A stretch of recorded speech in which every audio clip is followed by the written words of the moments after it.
Dictation शुरू होगी 5 second बाद। 5, 4, 3, 2, 1 स्टार्ट। सुप्रीम कोर्ट का यह निर्णय वास्तव में मील का पत्थर और सराहनीय है कि यदि अनुसूचित जाति का कोई हिंदू, सिख या बौद्ध अन्य किसी पंथ को स्वीकार कर लेता है तो वह एससी का दर्जा खो देता है और साथ ही एससी एसटी एक्ट के उपयोग का अधिकार भी नहीं रह जाता।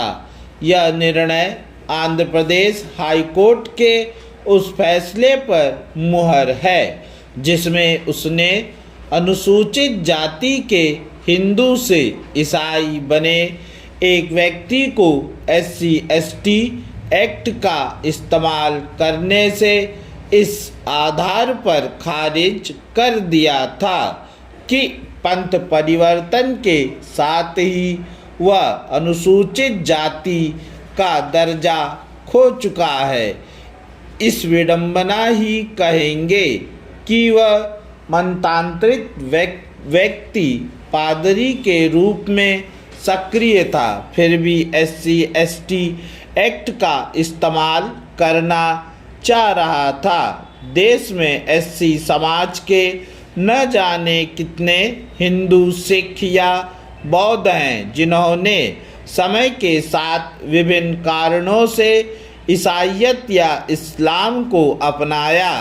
इन कारणों में एक बड़ा कारण लोभ, लालच और छल छद्दा है। यह किसी से छिपा नहीं कि ईसाई मिशनरियों और मुस्लिम दावा समूह गुपचुप रूप से हिंदू, सिख और बौद्ध समाज के निर्धन वंचित लोगों का छल छद्दा से मनांतरण कराते रहते हैं।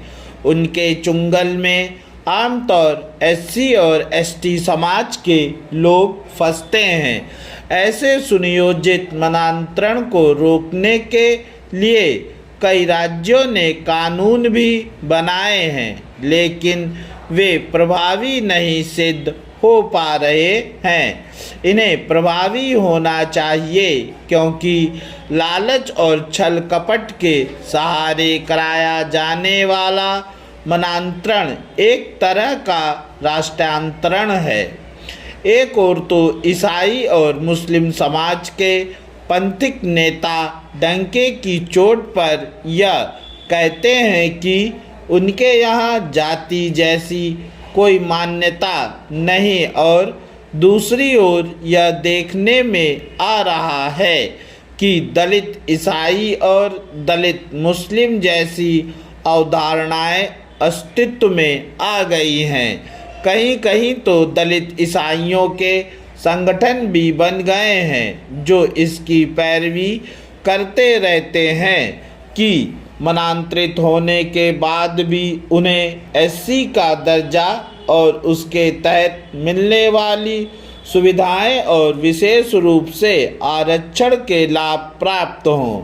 देखना है कि सुप्रीम कोर्ट के ताज़ा फैसले के बाद इस तरह की पैरवी बंद होती है या नहीं। जो भी हो, यह ठीक नहीं कि मनांतरण के जरिए सामाजिक ताने बाने को बिगाड़ने एवं संवैधानिक प्राविधानों और खासकर आरक्षण का बेजा लाभ उठाने की कोशिश की जाए। यह तो कतई अस्वीकार्य है कि अनुसूचित समाज का कोई हिंदू, सिख या बौद्ध मनांतरित होकर अल्पसंख्यकों को मिलने वाले लाभ भी अर्जित करे और एससी एसटी के तहत प्राप्त होने वाली सुविधाएं भी ले। इस दोहरे लाभ की चाह लालच से कराए जाने वाले मनांतरण को बल ही देती है। ऐसे में उचित यह होगा कि सुप्रीम कोर्ट ऐसी कोई व्यवस्था दे जिससे जो सामाजिक और आर्थिक रूप से वास्तव में पिछड़ा वांछित है उसे ही आरक्षण का लाभ मिले। इस सराहनीय कार्य के लिए सुप्रीम कोर्ट को भारत देश के सभी लोगों की तरफ से हार्दिक धन्यवाद, क्योंकि यह जो आरक्षण का विषय था लगता है अब समाप्त हो जाएगा। पूर्ण विराम।